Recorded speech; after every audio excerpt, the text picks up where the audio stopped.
Since you're probably not going to be using baby oil and food coloring in a little vial or a water bottle at home when you're actually in the lab, in this video I'm going to show you how to actually set up a separatory funnel. So separatory funnels come in different shapes and sizes. I have two different sizes here. One's 60 milliliter, one's 250.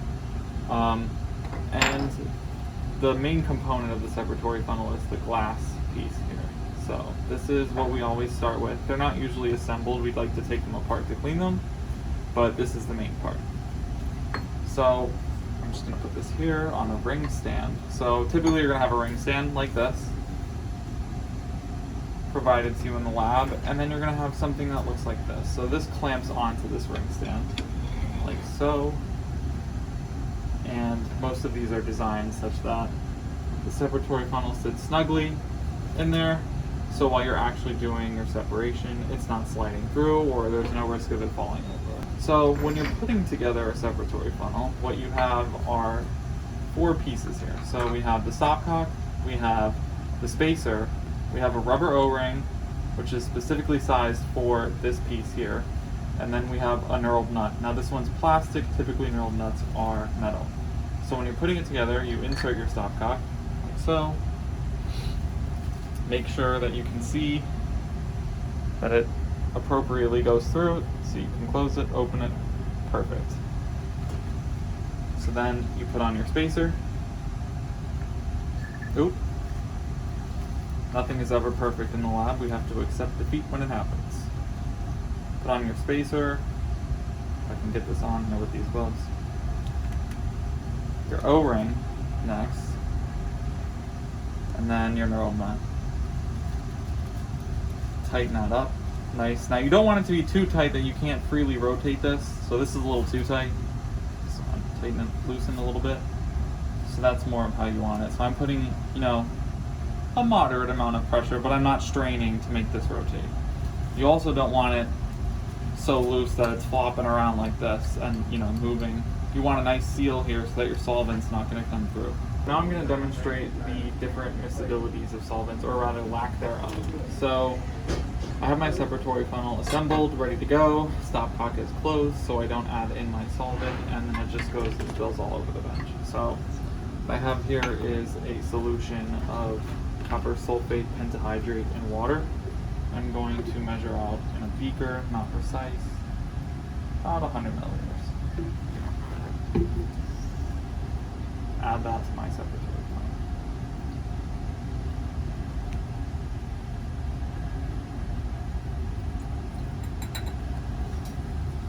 So in the laboratory, we're going to have a bunch of different solvents available to us, and a big part of doing separation chemistry is using solvents and their miscibility or lack thereof to your advantage.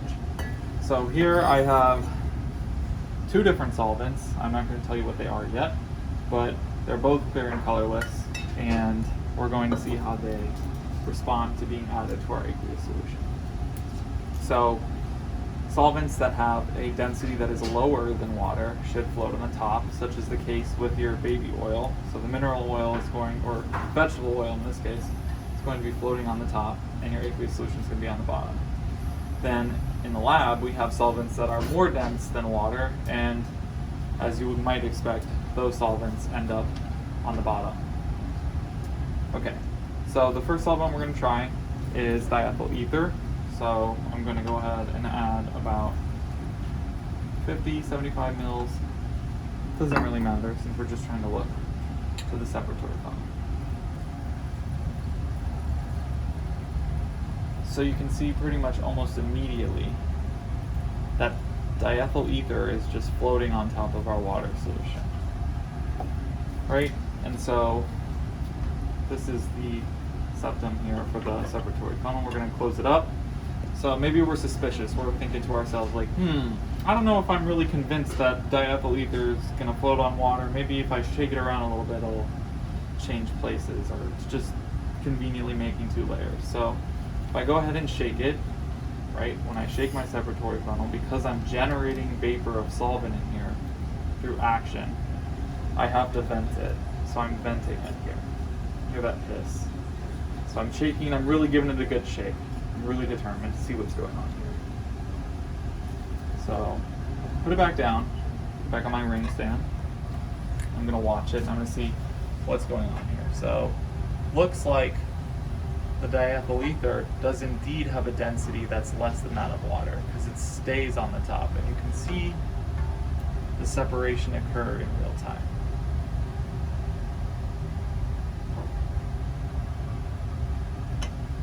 Okay, in the last presentation you saw a solvent that was less dense than water, and that floats on top. So once again, I'm going to go ahead and measure out about 100 milliliters of my copper sulfate solution. And so the good thing about separation chemistry, in most cases, amounts aren't too set in stone. So if it tells you to add in ether or something like that, we typically don't use a graduated cylinder to measure out 30 or so milliliters for our separations, right? We just want to make sure that we have enough solvent in there that everything is soluble. So separatory funnel again, we have it full of our aqueous solution, and now we're going to go ahead and add in about 75 mils of our solvent. So there we have that. And when I add this in, we're going to immediately notice something different. So now the solvent is sinking to the bottom.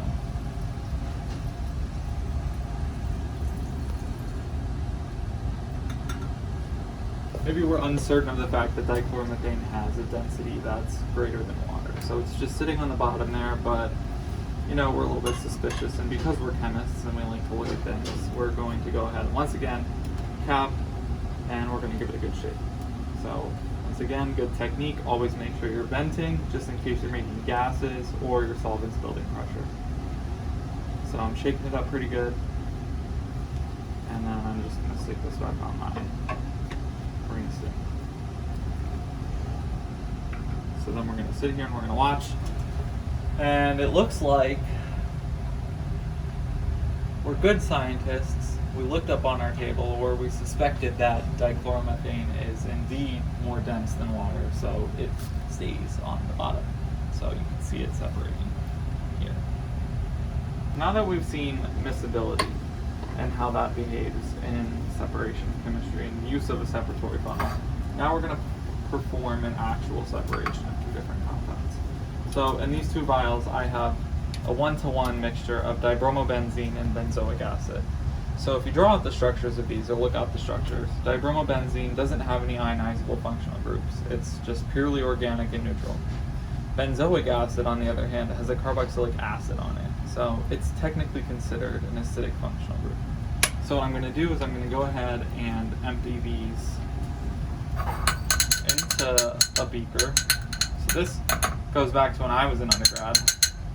This is the same mixture that I used to do this extraction, or to my very first separation in the lab.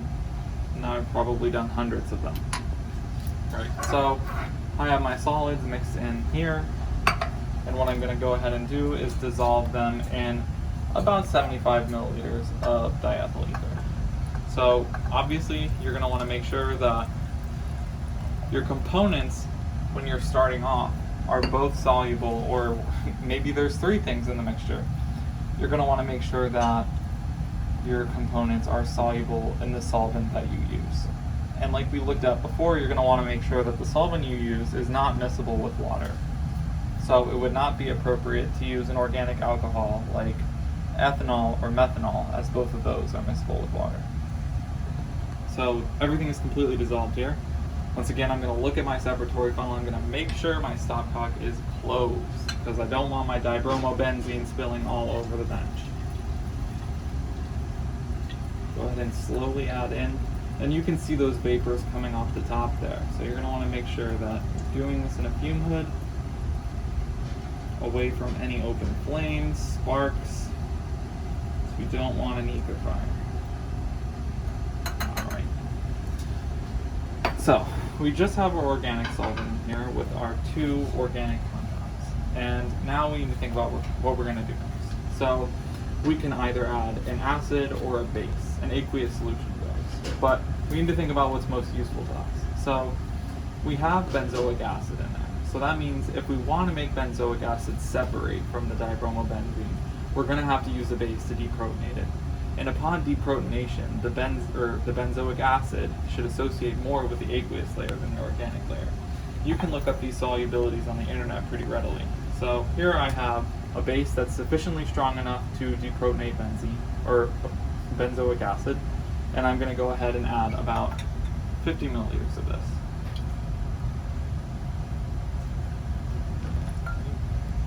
Perfect.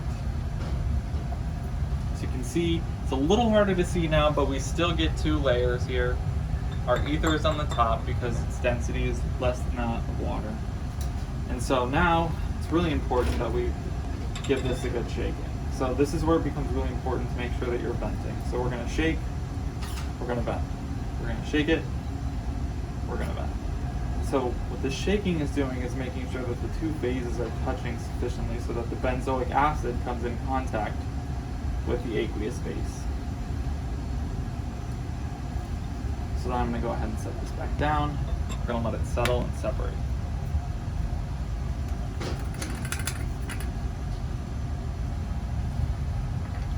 Right, so that separation happened pretty quickly. So say we were a little bit confused of which layer is organic and which layer is aqueous.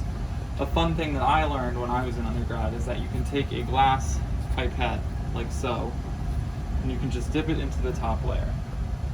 Take it out, and you're going to dab it onto the bench. And if it immediately evaporates, or evaporates really quickly, so you can see it pretty much is gone at this point, then you know that your top layer is your organic layer.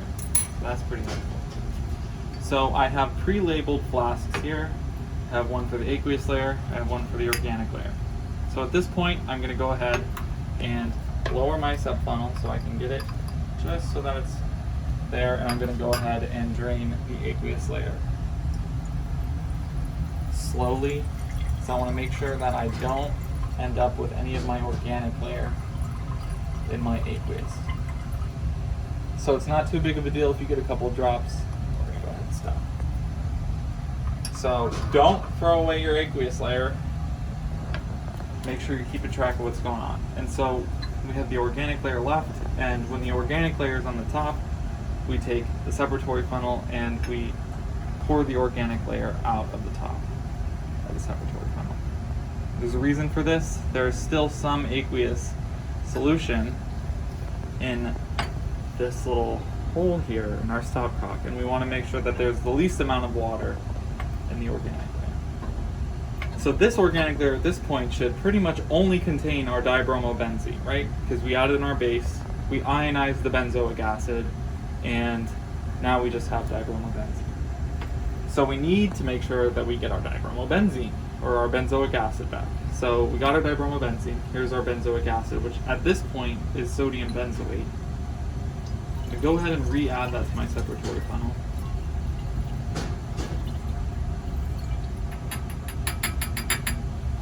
And then at this point, I'm once again going to go ahead and add around 50 milliliters of my organic solvent, so diethyl ether again. So I'm just using the same Erlenmeyer flask here. Right, so now the way we have it, there should be nothing in the organic layer, and our sodium benzoate should be in the bottom layer. So how the heck do we get that sodium benzoate back into the organic layer? So we have to perform another acid-base reaction. So what I'm going to go ahead and do is add a strong enough acid sufficient to protonate that benzoic acid. So I'm just going to acidify my bottom layer. So you can see some things already happening here.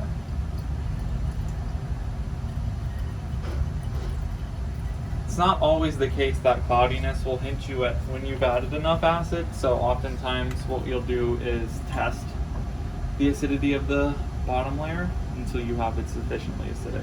So I'm going to go ahead and shake again. Right? Saw some of that solvent and water that was trapped in our stopcock. So shake, shake, shake.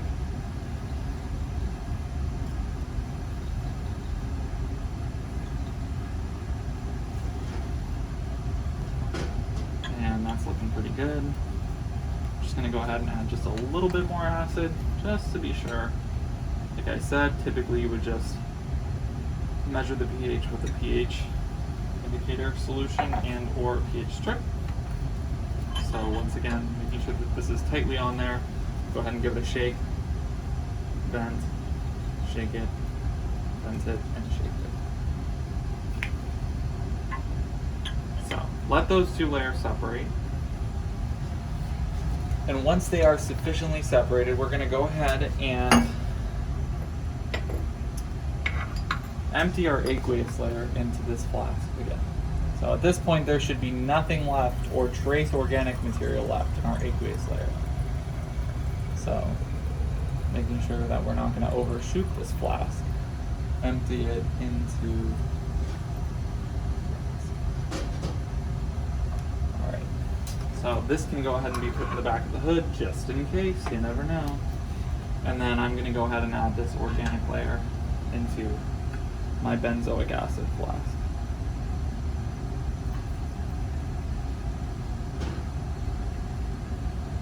All right.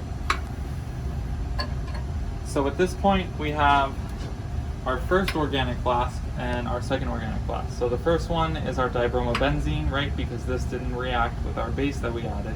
And the second one is our benzoic acid that we've successfully gotten into the aqueous layer with the use of an aqueous base, and then re-put into or re-initiated into the organic layer by using an aqueous acid. So typically in the lab, the next step you're going to do is to remove the solvent under vacuum. Other methods include removing the solvent by evaporation, but I'll now demonstrate the use of a rotary evaporator to remove solvent and get our compound. Alright, so I've already gone ahead and dried these with magnesium sulfate, so that's a part of the procedure that you're probably going to see if you do this in a real laboratory setting, so organic chemistry semester 2, or you can look that up on the internet. I'm sure there are many YouTube videos. So these are dried. I'm going to go ahead and grab a pair of gloves because we want to make sure that we are being safe in the lab. So right here we have what is called a rotary evaporator. So essentially what's going to go on here is we are going to pull a vacuum. So let's just go step by step. So the first thing we're going to do is going to put our flask with our solvent that contains or dissolved compound, and we're going to go ahead and take a Keck clip.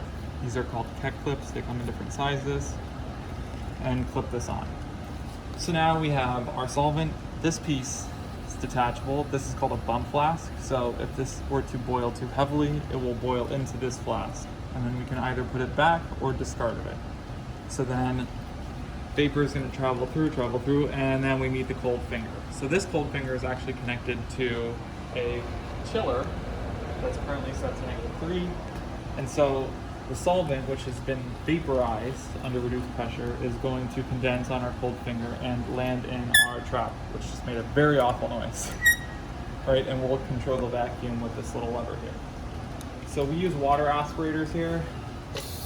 Go ahead and turn on the water aspirator, which is connected to a secondary trap and then connected to the top here. So right now, this is open to air you can hear, and we're going to go ahead and close it. So I like to close it first, turn on the spinning. So another thing we do use with the Rotovap is a little bit of spinning. Start pulling a vacuum on our material before we lower it down into the hot bath.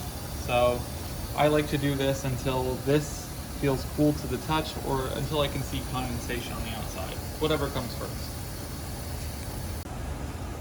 Alright, so you can see now that there is some condensation on this flask and it feels cool to the touch. So what I'm going to go ahead and do is use this lever here, and I'm going to drop my flask slowly into the hot water bath. So that is the other component of the Rotovap, is this hot water bath we have here. This one's set to 37.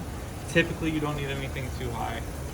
So watch it, make sure that it's not going to bump. So once it starts boiling vigorously, if it does, what you're going to do is lift it out of the hot water, and or you're going to modulate the vacuum by either opening this to air or just open it to air.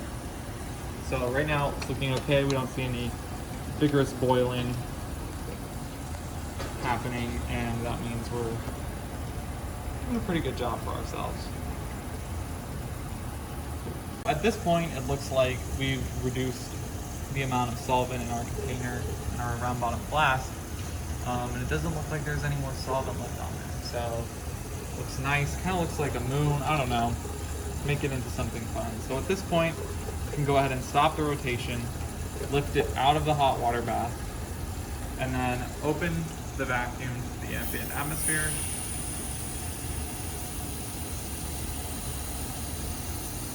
Wait till it completely de-vacuums. And then, since we do use water aspirators here, I like to go ahead and turn this off so I don't waste too much water. And then I can take my round bottom flask off of the protovap. And so you can see here, we have a lovely solid, our dibromobenzene, in the inside of this flask. So at this point, you would take a spatula and try to get all of that out, or you would redissolve it and put it into a vial and then evaporate it out of the vial. So I'm going to repeat that same process here with my benzoic acid, and I'll get back to you. Looks like the benzoic acid here is sufficiently dry. The solvent has been removed, so I'm going to go ahead and lift it out of the water, turn off the rotation, open the vacuum to air. Don't get my gloves stuck in it. Wait till that vacuum stops. So it's a good sign that our separation worked, that we have solid in our benzoic acid flask and our dibromobenzene flask. So that water sounds like it's no longer in the vacuum. I'm going to go ahead and turn this off. And I'm going to remove this flask.